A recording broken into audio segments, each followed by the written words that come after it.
All right. So last time we talked about turning point methods, and the idea there was if you have a problem like this,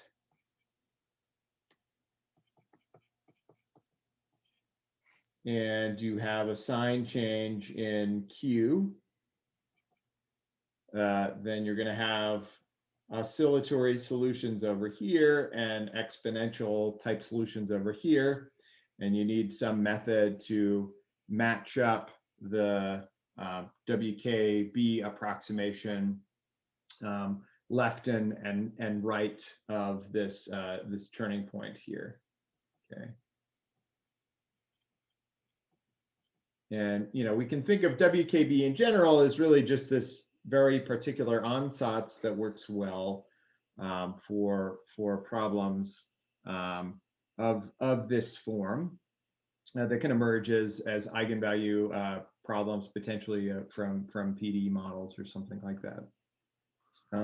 Today we're going to talk about extending these ideas to wave propagation models, and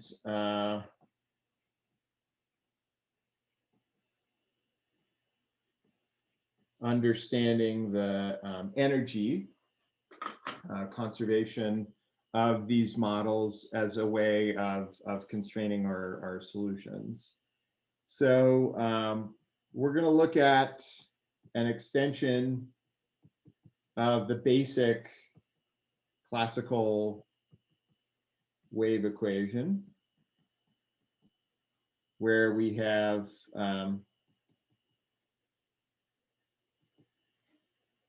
the position of a wave, its second spatial derivative is equal to some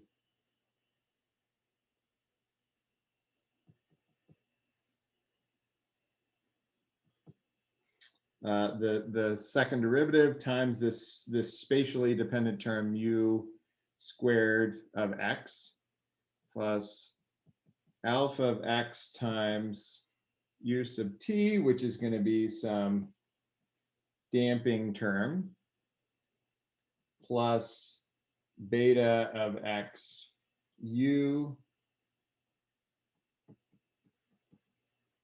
represents some elastic support to the wave, and or to the medium, which could be a string in this case.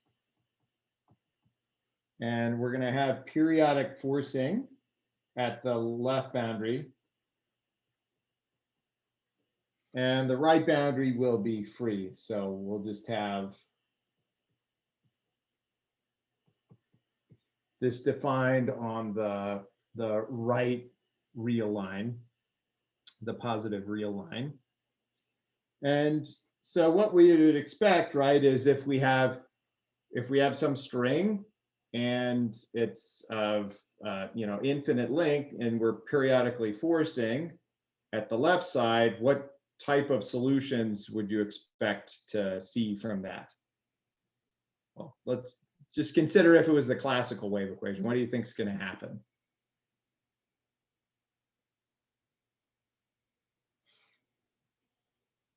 You have some string, you're shaking it up and down. What's going to happen to the string?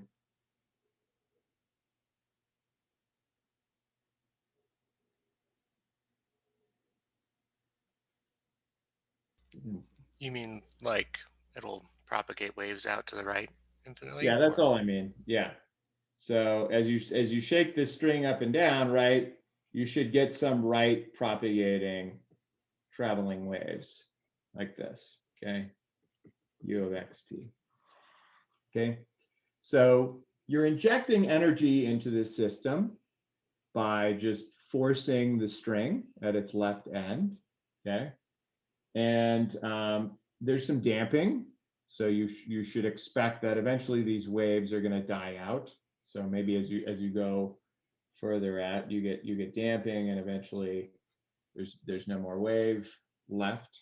Okay, But at least for some time being close to the left boundary, you're going to get propagation, and then you have some this elastic support terms, which we'll see what the result of that is. But in general, we expect periodic forcing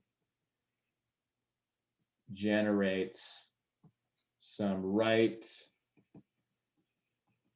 propagating wave, okay? And let's go back to the case where alpha is equivalent to beta is equivalent to 0, and let's say mu is some constant, okay? Then we expect, in this case, if we have uxx is equal to, let's say, mu squared utt, okay? We know how to solve this problem, right? You use this sort of D'Alembert equation type approach, but then, of course, you have to deal with the sort of a reflection argument at this inhomogeneous Dirichlet boundary condition. But in general, we expect that U is gonna take the form of sums of some wave type solutions like this: e to the I omega t plus kx. So let me just write that as sort of approximated, just sort of implying that we have some expectation that we can approximate solutions in this way. We haven't written down any initial conditions, right? But so in general, we don't quite know what the scaling of everything is, but if we take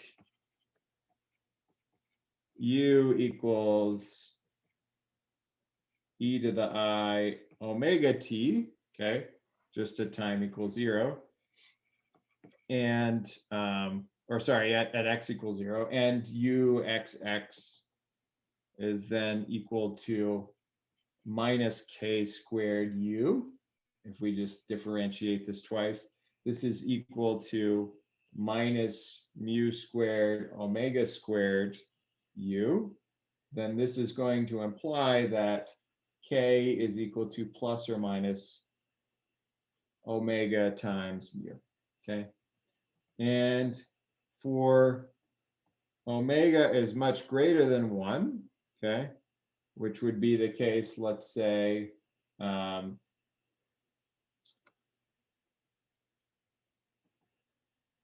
in that case, we would have that lambda equals 2 pi over kappa, over k, is going to be much less than 1.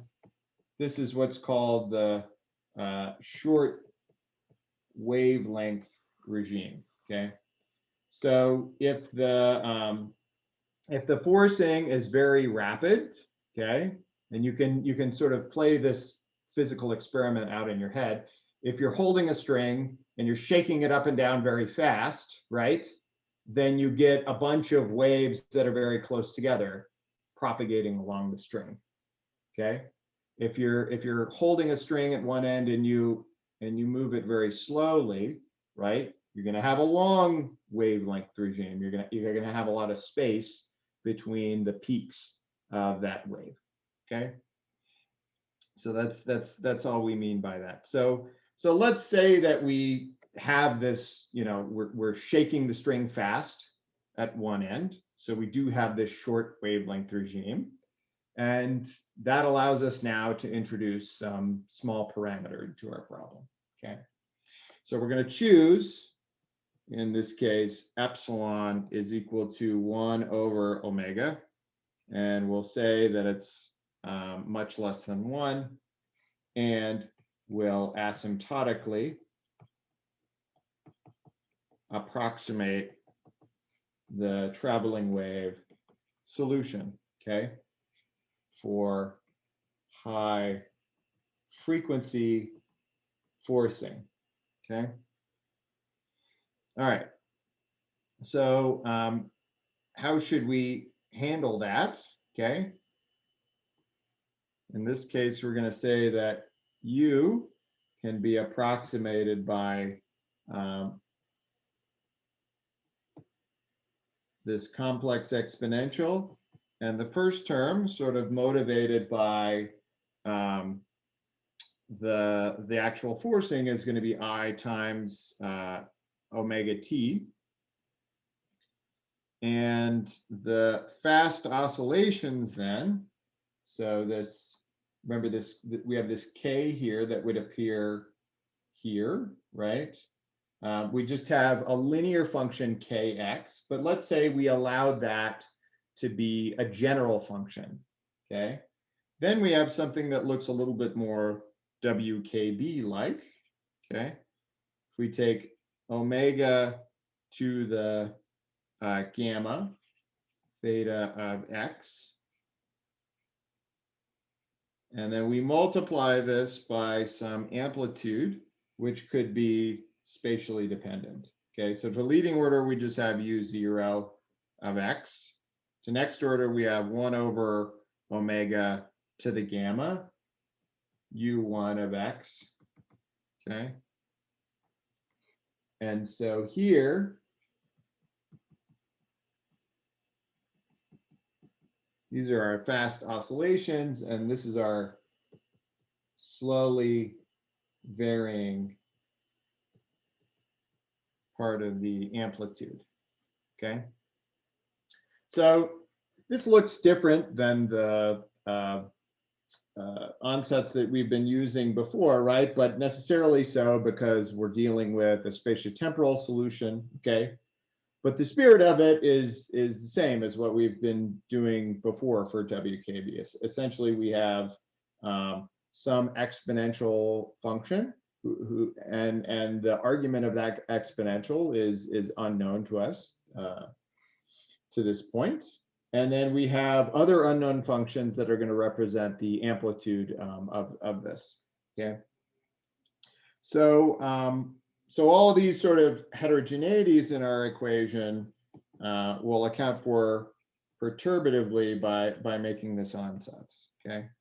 So if we substitute this into our wave equation, we get omega to the 2 gamma theta x times u0 plus omega to the minus gamma plus times u1, okay, plus higher order terms, plus I omega gamma theta x dx u0, okay, plus higher order terms, plus d dx I omega gamma theta x u0, okay, plus higher order terms, is equal to minus u squared omega squared u0 plus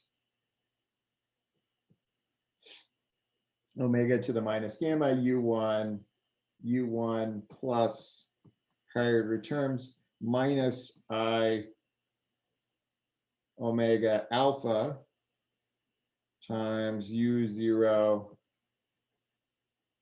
plus higher order terms plus beta times u0 plus higher order terms. Okay. And yeah, right, because there's no differentiation of these functions because this is just the time derivative term. Okay. And it turns out that we can balance, okay, the first terms on each side, okay, by taking just gamma equals 1. Okay. So that removes one parameter from our problem. And then our first order terms in this case are going to be terms of the order omega squared, right? Remember, because omega is big, okay? And so the biggest terms we have are going to be those that just have an omega squared out in front, okay? So we have order omega squared terms, or order 1 over epsilon squared terms, okay? And what do we get for that? Well, we just get this theta x squared u0 term, okay? We get nothing over here, okay? And we get this term over here, right? So, so we end up with an iconal equation, okay? Theta x squared equals mu squared of x. So this is sort of like our theta x squared equals q of x term that we've come up with before, okay? So this is our iconal equation. And of course, we can solve this by just taking square roots and integrating, and we get theta of x is equal to plus or minus the integral from 0 to x of mu of s ds, okay? Assuming that theta of 0 is just 0, we could include that term, but it would just show up as part of the constant sort of down the road, okay? So we're going to choose the positive solutions, okay? Why is that? Because that's going to create for us our right moving waves, okay? So this theta of x, right, if we make it positive, okay, in here, that's going to give us an exponential kind of wave type function that's going to have waves with some positive speed, okay, which is what we want, okay? So that's our order omega equation at our order omega squared equation. At order omega, okay, we have a more complicated equation. This is going to be like our transport equation. We have minus theta x squared u1 plus I theta x dx u0 plus I theta x dx u0 plus theta xx u0 is equal to minus mu squared u1 plus I alpha u0, okay? And we'll call this our transport equation. And notice that if we study this, right, as usual, we have the iconal equation showing up, so we can cancel out the u1 terms in that case, and rearrange a bit. And when we do that, we find that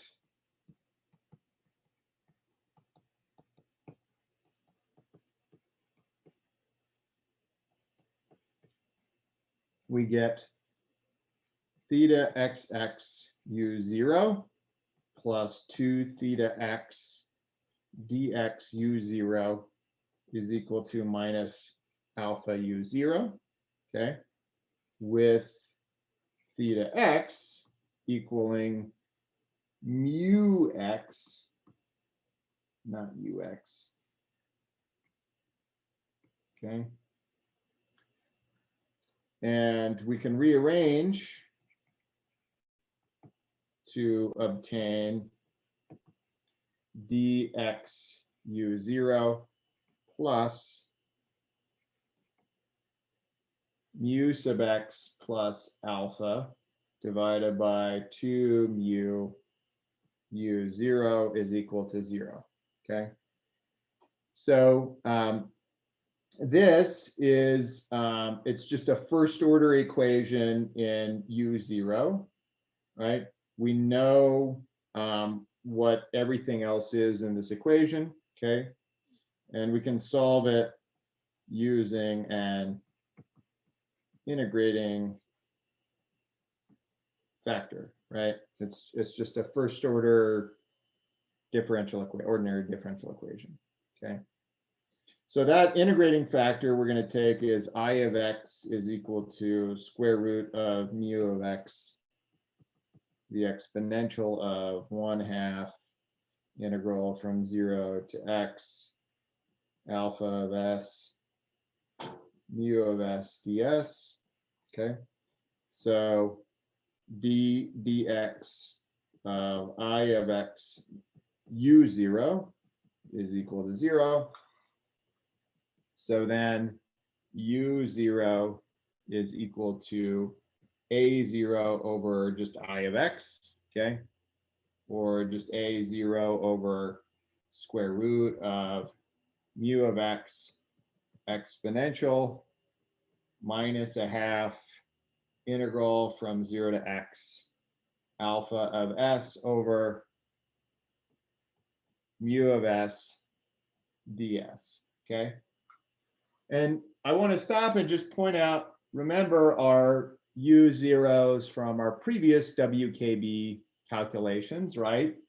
We had something like, 1 over q of x to the 1/4, okay? So this sort of plays the part of that term, right? Because we had mu of x squared, okay? So that sort of checks out. And then we have an exponential term, which involves some integral involving mu, okay? So it's a little different because of course our PDE is different than sort of the standard canonical equation we were working with before, okay? But hopefully you can see that the structure of this sort of amplitude term is similar to the ones that we've gotten before, okay?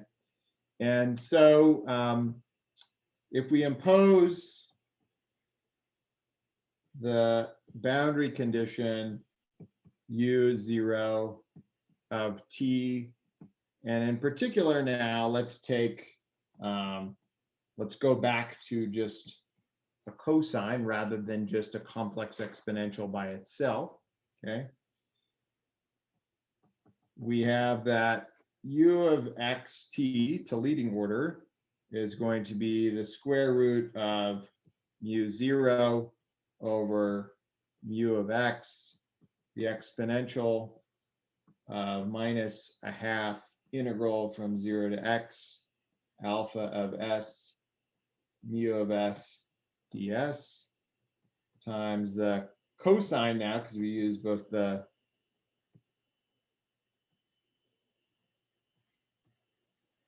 positive and negative exponentials and combine them, and we get now this cosine term, which is going to give us omega of t minus omega times the spatial integral of this of this coefficient of our time derivative here, okay? And so we're going to get some propagating wave, okay, whose amplitude is also modulated by the inhomogeneities in our equation.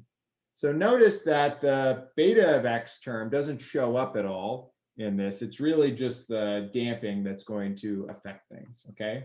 And so just for some physical intuition here, right, the damping term is causing the amplitude of these waves to decrease as we increase x, okay? So this is what we said before. If I have forcing at the left-hand side and these waves are sort of propagating out, but they're being damped, right? We should expect, if you go farther and farther out in x, that you should have, less and less amplitude of these waves. And that should be what happens, assuming that, alpha is non-negative. Okay, so it's our damping coefficient, okay? So a couple things to note here then. So the amplitude and the phase depend on our spatial position, x, and also the solution is independent of our elasticity term, beta of x. Okay. All right. So I'll pause before moving on to energy methods. Any questions about that analysis?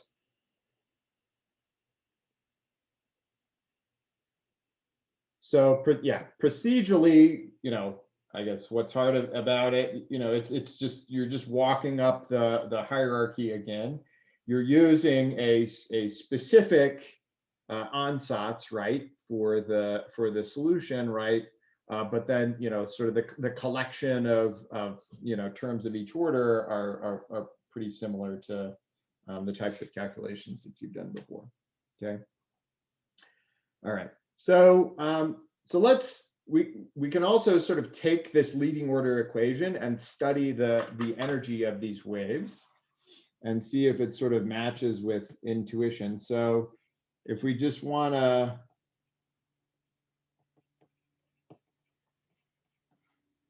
connect this to energy methods, right? You could look back at the original equation, okay, and think, well, I could define some energy functional, right?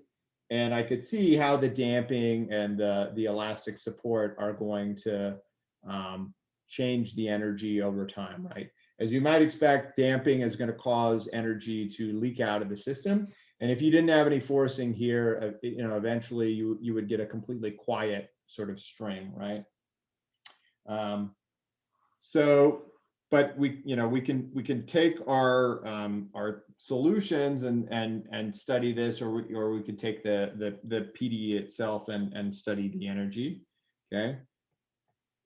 And so we'll say, as with the wave equation, I guess I mean the classic wave equation. Okay, we can study how energy evolves over time. Okay. All right. So what we'll do then is we'll study the PD directly. So let's multiply the equation by u sub t, and we get u sub t uxx is equal to mu squared of x u sub t uxx. Sorry, that should be u sub t utt plus alpha of x u sub t squared plus beta of x u sub t. Okay.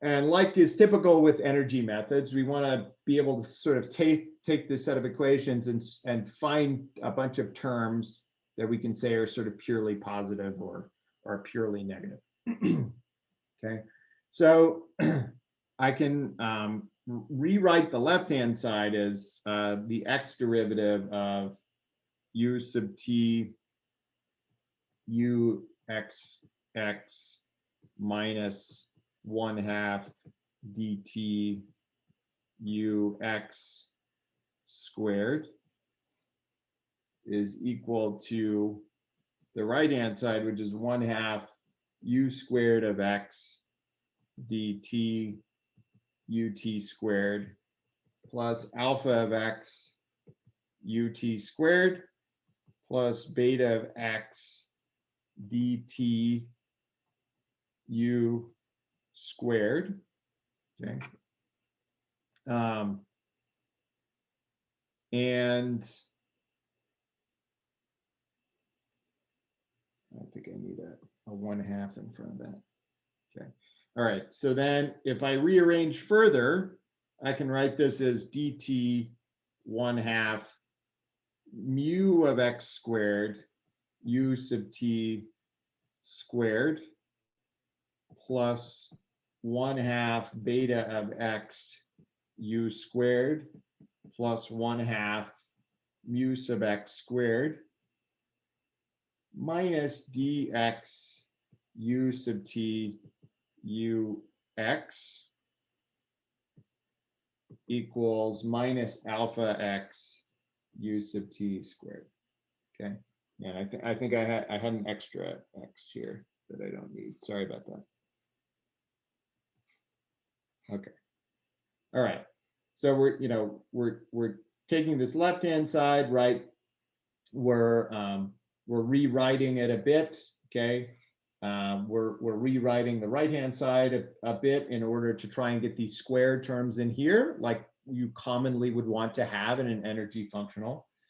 I've rearranged by moving this over to the right-hand side and moving this over to the right-hand side, and then I move this over to the left-hand side, and then I just flip the order. Okay, and now we have something that's sort of approaching the integrand of an energy functional. Okay. All right. So what I can do then is I can say this equation I'm going to say is the time derivative of some energy density plus the spatial derivative of some energy flux. Okay.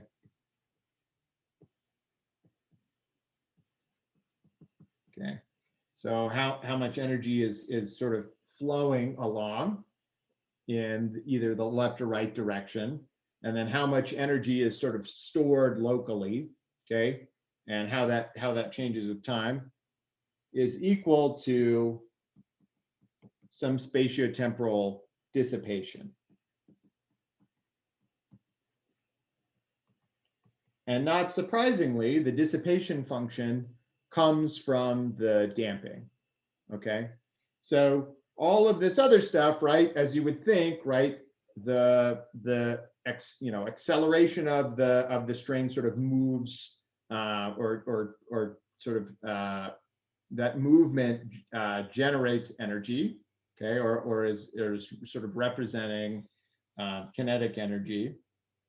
And then we also have the energy flux, which is sort of the advection of energy along the string. Okay, so our energy density E of x is going to be given by 1/2 mu squared of x dt u squared. Okay, this is like the velocity of the string squared times mu x, okay, or like, the density. So we can think of this as sort of like kinetic energy, okay? And then the potential energy arises from the deformation of the string, right? If the string wants to be flat, if you deform it, then you're storing up some energy that could be released by the string essentially restoring itself to its equilibrium position. Okay.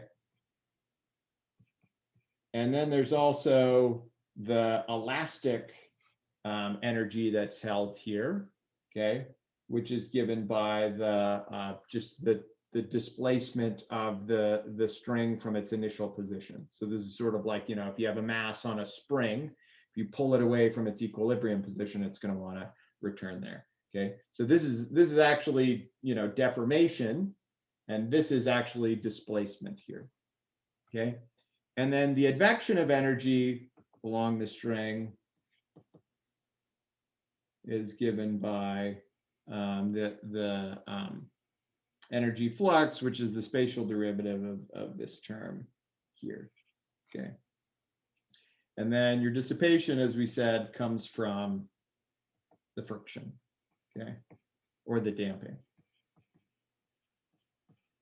Over time, the string is, any energy that's in there is going to be dissipated. Okay, so now let's study the energy over some interval, and we'll just pick an arbitrary interval, x1 of t, x2 of t. Okay. All right.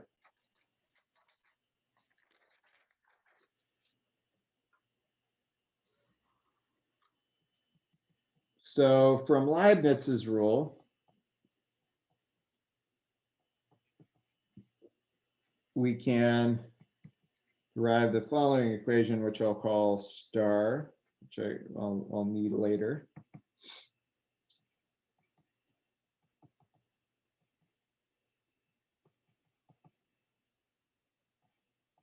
So we're just going to take the energy integrated over some domain x1 to x2. Okay.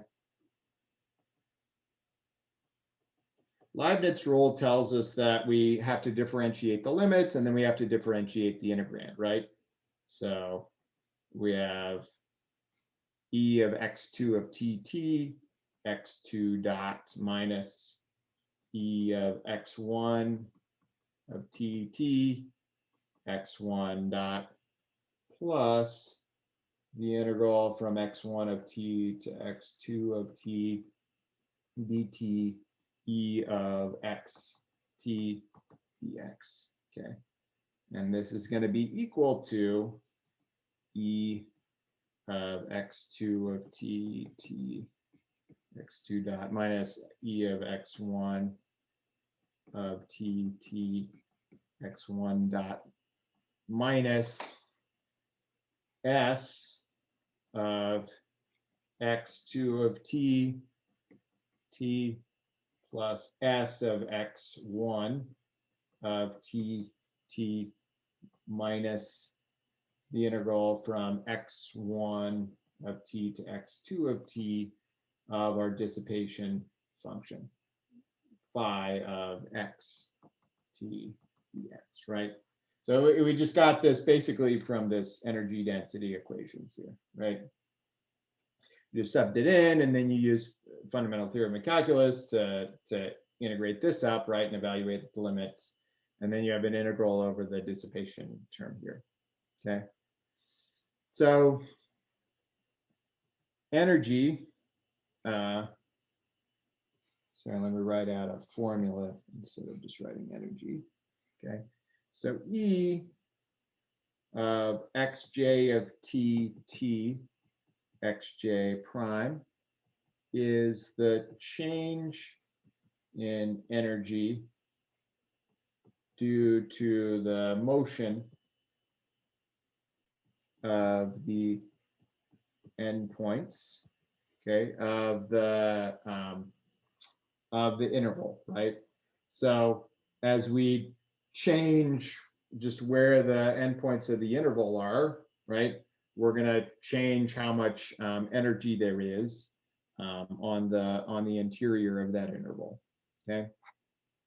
S of xj t is the flux of energy across the endpoint due to the wave motion, okay? So these terms here, right, they represent the flow of energy into or out of that interval now, okay? And then minus the integral from x2, 1 to x2 of phi is going to be the energy loss, okay, over the interval due to dissipation, okay? And remember our Wkb solution, now we're going to return to this, okay? The Wkb solution can be written, we'll write it more simply so that we don't have to write everything out. We have some slowly varying amplitude. We have this wave type function, which has some fast phase, and phi of x in this case is equal to omega times theta of x. Okay. All right. So this is our fast phase here. Okay. And so we could plug this in and actually study this energy now. Okay. So if the question is, how much energy is in our string over some interval, it's going to change according to how much that interval changes, how much energy flows in and out of that interval, and how much energy is just dissipated by the damping in this case. Okay. And we solved for this, right? So we know this is the form of our solution, but we're just going to write it simply like this in order to be able to keep track of things. Okay.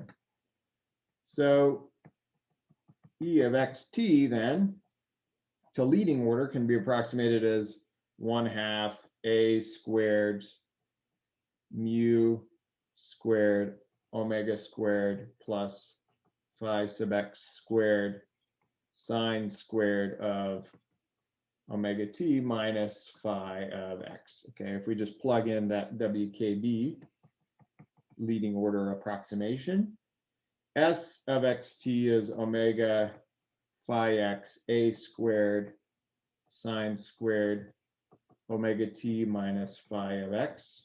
Okay, and the dissipation term is going to be alpha omega squared a squared sine squared omega t phi of x. Okay, and we're going to neglect a prime, okay, since a changes slowly in this case, right? Remember our amplitude out in front here, right? It's going to involve an integral term, okay, which is going to change relatively slowly, okay, because of the those denominator terms in mu of x. Okay, so these are our first order approximations to energy, flux, and dissipation. And if we suppose that xi prime is equal to omega over phi x xi,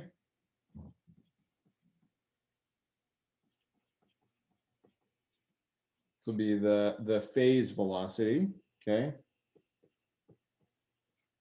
or phase lines in the xt plane, okay, then E times x prime minus s is going to be equal to 1/2 omega a squared over phi sub x mu squared omega squared plus phi sub x squared sine squared omega t minus phi of x, okay, minus omega phi sub x a squared sine squared omega t minus phi of x, okay, is equal to 1/2 omega a squared over phi sub x times mu squared omega squared minus phi sub x squared times sine squared of omega t minus phi, which is equal to 0, okay? And since theta of x is equal to phi of x over omega,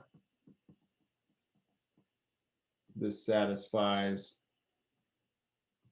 theta sub x squared mu squared of x, okay? Therefore, if x2 minus x1 is equal to 1 over omega, okay, or just some short interval, then due to star, our equation that we started with over here, okay, then dE dt is going to be approximately equal to 0, okay? In other words, actually our total energy over that short interval is constant to the first term between any two phase lines, okay, which might be surprising because of the dissipation, right? That are only order 1/omega apart, okay? And that tells us that this dissipation then must happen at a longer time scale. So if we want to understand the dissipation, you have to look at longer time scales than just this sort of infinitesimal 1/omega times, or not infinitesimal, but small. Okay.